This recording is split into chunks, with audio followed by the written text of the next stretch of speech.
But children in need help project workers like me turn young lives around. BBC Children in Need are there for you.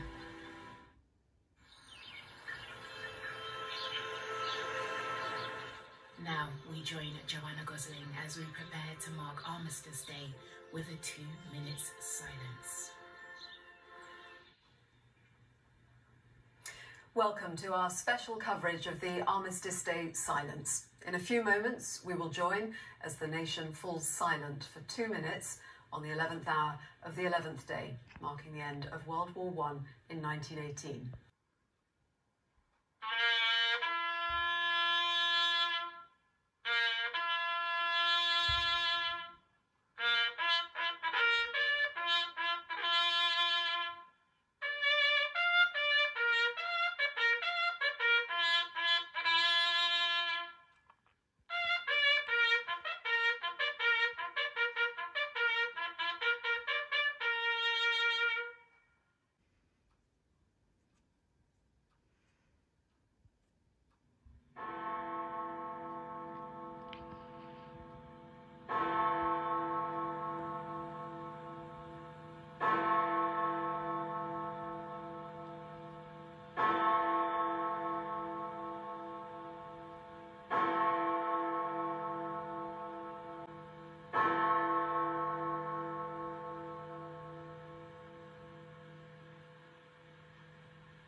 We see the Duke and Duchess of Gloucester laying wreaths at the National Memorial Arboretum, along with other dignitaries.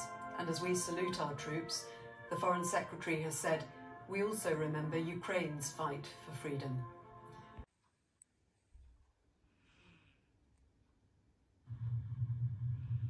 Right now, it's tougher than ever for too many kids.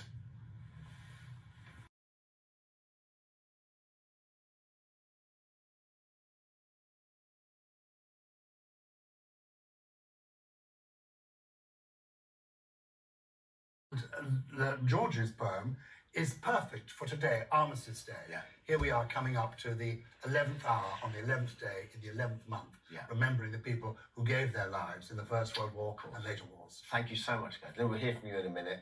Now, as we approach 11 o'clock, it's time to join the nation in a moment of silence.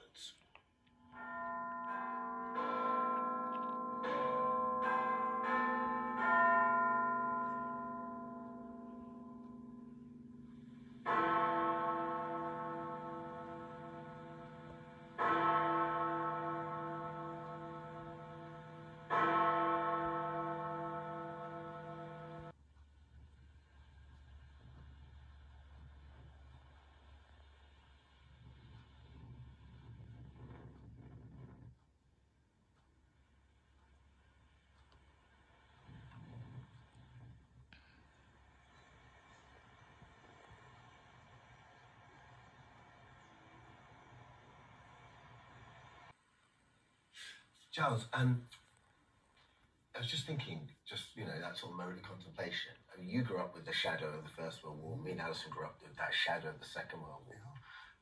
Yeah, George's poem there. George's 11 years old, right? Yes. And yet, it's such an important. It goes on. Right. My grandfather.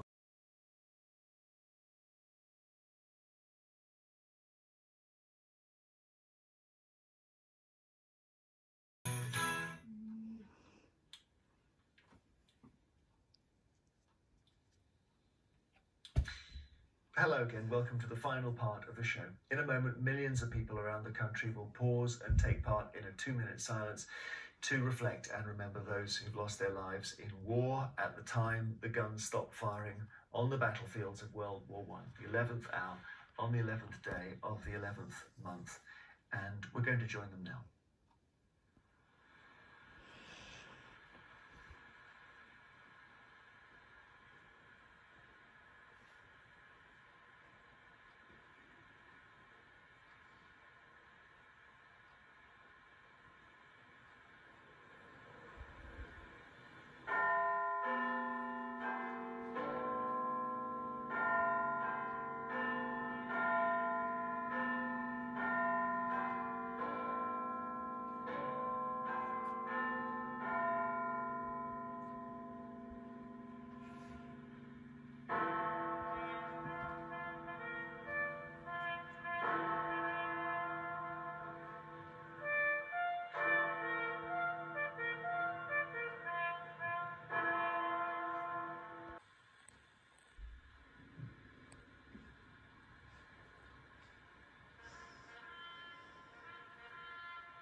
It was the 2-minute silence to remember the fallen.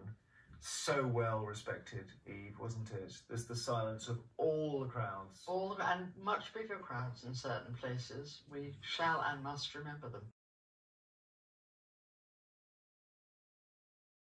If the sentiment is right, okay, England could shift quite a lot of stock. Neil, I'm so sorry. We've got to leave it there. Good to see you as ever. Thank you.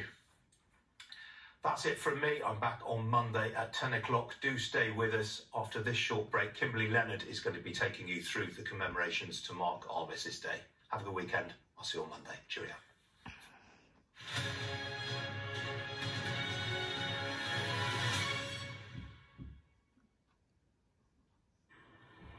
Good morning to you. Now, in a few minutes' time, the country will fall silent for Armistice Day to mark the anniversary of the end of the First World War. The silence is held every year at 11 a.m. on the 11th of November to remember those who lost their lives. It's also a chance to remember those who have died in conflict in the 100 years since. That is the scene at the Cenotaph, from the National Memorial Arboretum in Staffordshire to the Cenotaph in Belfast, to the Fields of Remembrance in Westminster and Cardiff. People across the country falling silent.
And a single bugler there, marking Reveille, that bugle call that marks the end of that 2-minute silence. Reveille, of course, a call that signals the start of the day's activities of any soldier's life.